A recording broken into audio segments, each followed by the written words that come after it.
The incredible story of a man who survived 438 days alone in the ocean begins with a fishing trip gone horribly wrong. His name was Jose Salvador Alvarenga, a 36-year-old fisherman from El Salvador. Jose was an experienced fisherman who had spent his entire life at sea, and he was well aware of the dangers that came with his profession. But one day, things went terribly wrong. November 2012, Jose and a younger companion, Ezequiel Cordoba, set out from the coastal town of Costa Azul in a 24-foot fiberglass boat with a small motor. Their plan was to catch sharks and other high-value fish, which they would sell to support their family. The two men were equipped with basic supplies, including a limited amount of food and fresh water. Unfortunately, they were caught in a storm that lasted 5 days and damaged their boat and equipment. They ran out of fuel and lost contact with their employer. They drifted into the vast Pacific Ocean. They were now suffering from hunger, thirst, cold, sharks, birds, and loneliness.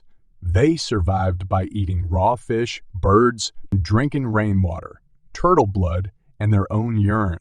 They also prayed, sang, talked, and tried to keep their spirits up. Unfortunately, Cordoba became sick and depressed after eating a poisonous bird and died after 4 months at sea.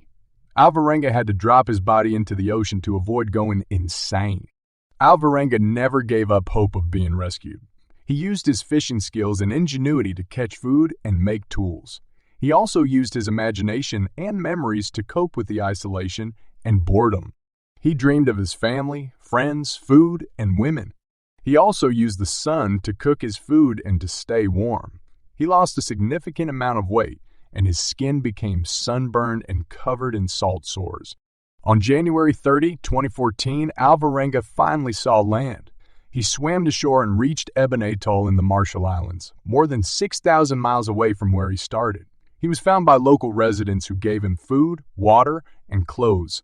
He was taken to a hospital where he was treated for dehydration, malnutrition, anemia, and joint pain. He also had to adjust to being back in civilization after spending more than a year in the wilderness. Alvarenga's story of survival is one of the most incredible and inspiring stories ever told. He faced unimaginable challenges and hardships, but he never lost his will to live. Subscribe if you want to support me and would like to listen more fascinating tales, learn new things, or get assistance with various topics.